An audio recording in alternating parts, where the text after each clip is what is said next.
Buying a condo in Burlington. Hi, this is Bob Morrow here again with another video tip for the first-time buyer. Why should I stick with one agent? Now, before you think I'm into a sales pitch, that's not what this is about. You'll find that there are a lot of real estate agents out there, and some are extremely pushy. Some will make you sign all kinds of papers to make sure that you stay with them throughout the whole process. Why is this such an important thing to a real estate agent, other than the obvious that he wants to get paid? Well, one of the things you have to keep in mind is that we are trying to help you find the perfect home. If you keep switching around with agents, no one agent really knows what it is you want because you're changing your mind constantly. And this is something you may not realize. When I take somebody out to see a house, I usually ask them what they want to see, what are their needs, what are their wants, and we formulate a list.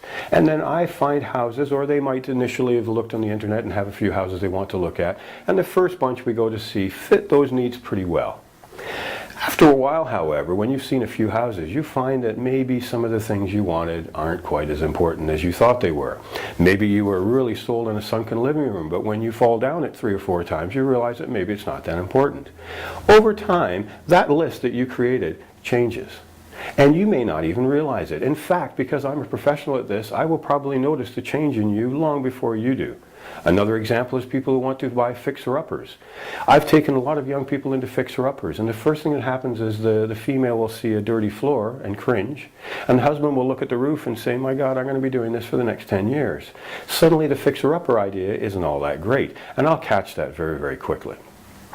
So what happens then is we're building a relationship. Over time, you are telling me, both with your body language and of course what you verbally tell me, what you want in a house. And what I'm doing at night when we're finished touring is I'm looking at different houses and trying to find ones that fit those needs. And you know what? Those needs are changing every time we go out. Sooner or later we'll come along a house and you'll walk in and you'll say, wow, this is the one.